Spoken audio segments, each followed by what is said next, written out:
നമസ്കാരം. എന്തായാലും നമ്മുടെ പിണറായി വിജയൻ കേരള രാഷ്ട്രീയത്തിന് മാത്രമല്ല ഒരു മുതൽക്കൂട്ടാകുന്നത്, മലയാള ഭാഷയ്ക്കും അദ്ദേഹം ഒരു മുതൽക്കൂട്ടായിരിക്കുകയാണ്. അദ്ദേഹം ഈ തെരഞ്ഞെടുപ്പൊക്കെ കഴിഞ്ഞ് ഇപ്പം ഫലവും വന്നു കഴിഞ്ഞപ്പോൾ അതിനെക്കുറിച്ചുള്ള ചർച്ചകളൊക്കെ നാട് മുഴുവൻ ഇദ്ദേഹത്തിനെതിരായിട്ട് വന്നുകൊണ്ടിരിക്കുമ്പോൾ അതിനെ നേരിടുന്നത് ചില പദപ്രയോഗങ്ങളിലൂടെയാണ്. മുൻകാല പദപ്രയോഗങ്ങളൊക്കെ നമുക്ക് നോക്കിക്കഴിഞ്ഞാൽ എല്ലാം അദ്ദേഹത്തിൻ്റെതായ രീതിയിൽ ഭാഷയ്ക്ക് വലിയ സംഭാവന നൽകിയിരിക്കുകയാണ്. താമരശ്ശേരി ബിഷപ്പിനെ നികൃഷ്ടജീവി എന്ന് വിളിച്ചത് ഇപ്പോഴും നമ്മൾ മറന്നിട്ടില്ല. പിന്നീട് അതേ ബിഷപ്പിൻ്റെ അവിടെ അരമനയിൽ ചെന്ന് അവർ ഹസ്തദാനം നൽകി, അവരതൊക്കെ മറന്നിട്ടുണ്ട്. എന്നാൽ നമ്മളാരും അതൊന്നും തന്നെ മറന്നിട്ടില്ല.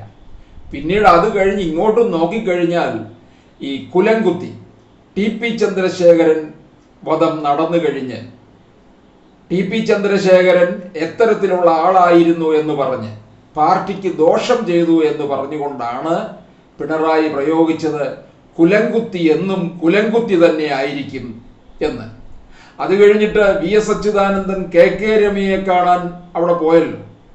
അതുമായിട്ടും കൂട്ടിച്ചേർത്ത് വായിക്കുമ്പോൾ ഈ കുലംകുത്തി എന്ന പ്രയോഗം VSനും കൂടി ചേർത്തുകൊണ്ടായിരുന്നു എന്നാണ് മനസ്സിലാക്കാൻ കഴിഞ്ഞിട്ടുള്ളത്. 2014 പരനാറി പ്രയോഗമാണ് ഏറ്റവും പ്രധാനം. NK പ്രേമചന്ദ്രൻ LDF വിട്ട് UDFിലേക്ക് വരികയും കൊല്ലം പാർലമെന്റ് മണ്ഡലത്തിൽ നിന്ന് മത്സരിക്കുകയും ചെയ്തപ്പോൾ അത് പിണറായിക്കേറ്റ ഒരടി തന്നെയായിരുന്നു. അന്ന് പ്രേമചന്ദ്രനെതിരെ മത്സരിച്ചത് MA ബേബിയാണ്. കൊല്ലത്ത് പ്രചാരണത്തിനെത്തി പല വേദികളിലും പ്രസംഗിച്ചു. NK പ്രേമചന്ദ്രനെതിരെ പ്രസംഗിച്ചത് പരനാറി എന്നാണ്.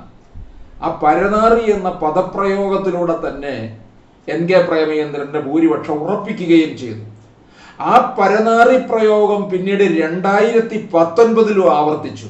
2019 NK പ്രേമചന്ദ്രൻ മത്സരിക്കുമ്പോൾ ബാലഗോപാലാണ്, ഇന്നത്തെ ധനമന്ത്രിയാണ്, എതിര് നിന്നത്.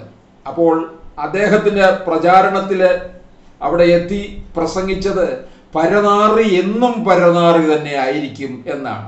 മാധ്യമപ്രവർത്തകർ ചോദിച്ചു, ഇപ്പോഴും പരനാറി തന്നെയാണോ എന്ന് ചോദിച്ചപ്പോഴാണ് പരനാറി എന്നും പരനാറി തന്നെ ആയിരിക്കും. അപ്പോൾ NK പ്രേമചന്ദ്രനെ ഒരിക്കൽ കൂടി പരനാറിയാക്കി. എന്തുപറ്റി? ഭൂരിപക്ഷം കൂടി. 1.5 ലക്ഷത്തിലധികം വോട്ടിന്റെ ഭൂരിപക്ഷത്തിൽ പ്രേമചന്ദ്രൻ വിജയിക്കുകയും ചെയ്തു. ഇപ്പോഴും ഈ 2024 തെരഞ്ഞെടുപ്പിന്റെ സമയത്തും ഈ പരനാറി എന്നുള്ള പദപ്രയോഗം നടത്തിയില്ലെങ്കിലും അതൊക്കെ അവിടെ അന്തരീക്ഷത്തിൽ മാറ്റൊലിക്കൊള്ളുകയായിരുന്നു. അതുകൊണ്ട് തന്നെ പ്രേമചന്ദ്രന്റെ വിജയം വളരെ സുനിശ്ചിതവുമായിരുന്നു. അവിടെ ഒരു ചാവേറിനെയാണ് കൊണ്ടു നിർത്തി പരാജയപ്പെടുത്തി കൊടുത്തത്. അപ്പൊ എന്തായാലും ഈ പരനാറി എന്നുള്ള പദപ്രയോഗം പിന്നീട് അങ്ങ് കേരളം മുഴുവൻ ചർച്ച ചെയ്തു എന്നുള്ളതാണ്. ഈ 2014 കാരണഭൂതൻ ഇത് പ്രയോഗിക്കുമ്പോൾ അന്ന് നമ്മുടെ മലയാളത്തിന്റെ കവി ചെമ്മനം ചാക്കോ ഇപ്പോൾ ഇല്ല.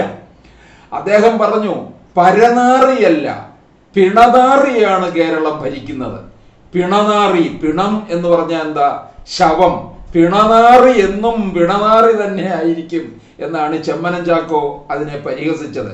എന്തായാലും ചെമ്മനം ഇന്നുണ്ടായിരുന്നെങ്കിൽ മറ്റു പല പദപ്രയോഗങ്ങളും അദ്ദേഹം ഈ കാരണഭൂതന്റെ ഈ പദപ്രയോഗങ്ങളിൽ നിന്ന് കണ്ടെത്തി കവിത രചിക്കുമായിരുന്നു. എന്തായാലും അതൊരു നഷ്ടവുമായി പോയി.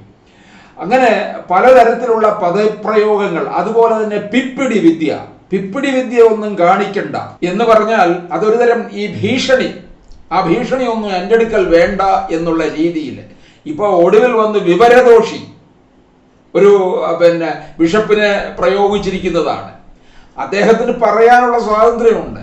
എവിടെയാണ് LDFന് പരാജയം സംഭവിച്ചത്, ആരാണ് അതിന് ഉത്തരവാദി എന്നുള്ള ഫേസ്ബുക്ക് പോസ്റ്റ് ഇട്ട് കഴിഞ്ഞപ്പോൾ അത് ഉൾക്കൊള്ളാനായിട്ട് ഈ കാരണഭൂതന് കഴിയുന്നില്ല എന്നുള്ളതാണ്. അങ്ങനെ പദപ്രയോഗങ്ങൾ ഇങ്ങനെ അനസ്യൂതം ഇങ്ങനെ തുടർന്നുകൊണ്ടിരിക്കുക. ഇങ്ങനെ പോയി കഴിഞ്ഞാൽ മിക്കവാറും പിണറായിയുടേതായ പദപ്രയോഗങ്ങളുടെ ഒരു ശബ്ദ താരാവലി തന്നെ ചിലപ്പോൾ ഉണ്ടായി എന്ന് വരാം. അത് ഏതായാലും അങ്ങനെ എഴുതിയാലും അത് പ്രസിദ്ധീകരിക്കാനായിട്ട് മലയാളത്തിൽ പാർട്ടിയുടെ തന്നെ ചിന്താ പബ്ലിക്കേഷൻസ് ഉണ്ടല്ലോ. അതുകൊണ്ട് അതിനും വേറെ ആരെയും അന്വേഷിച്ച് നടക്കണ്ട, അത് ഇറക്കണമെന്നങ്ങ് പറഞ്ഞാൽ മതി. അപ്പൊ എന്തായാലും പിന്നെ അദ്ദേഹത്തിന്റെ പദപ്രയോഗങ്ങൾ, അതുപോലെ തന്നെ മാധ്യമ സിൻഡിക്കേറ്റ്, പിന്നെ കടക്കൂപുറത്ത്, ഈ കടക്കൂപുറത്ത് എന്നൊക്കെ ഉള്ളത് ഈ സിനിമയിലെ ഒരു മാസ് ഡയലോഗ് പോലെയാണ് അദ്ദേഹം അങ്ങനെ പ്രയോഗിച്ചത്. ഈ കടക്കൂപുറത്ത് എന്നുള്ളതൊക്കെ തന്നെ ഭാഷയിലുള്ള പ്രയോഗം തന്നെയാണ്. അത് പ്രയോഗിച്ച ഒരു രീതി, അതിൻ്റെ ശരീരഭാഷ, ഇതൊക്കെയാണ് കൂടുതൽ ശ്രദ്ധേയമായി മാറിയതും ഇപ്പോഴും അത് നിലനിൽക്കുന്നതും. അതുപോലെ ഒരു വേദിയിൽ പ്രസംഗിച്ചു കഴിഞ്ഞ് നന്ദി പറഞ്ഞ അവതാരകയോട് അമ്മാതിരി വേണ്ട. ഇങ്ങനെ നിരവധിയാണല്ലോ നമ്മൾക്ക് കാരണഭൂതനിൽ നിന്ന് ഇങ്ങനെ കിട്ടിയിരിക്കുന്നത്. എന്തായാലും ഭാഷയ്ക്ക് വലിയൊരു സംഭാവന തന്നെയാണ്. മലയാളത്തിലെ ഏറ്റവും കൂടുതൽ പദപ്രയോഗങ്ങൾ ഉണ്ടായിട്ടുള്ളത് എഴുത്തച്ഛനിൽ നിന്നാണ് എന്ന് പറഞ്ഞതുപോലെ ഈ കാരണഭൂതനിൽ നിന്നും നമുക്ക് ഇങ്ങനെ നിരവധി പദപ്രയോഗങ്ങൾ ലഭിച്ചുകൊണ്ടിരിക്കുകയാണ്.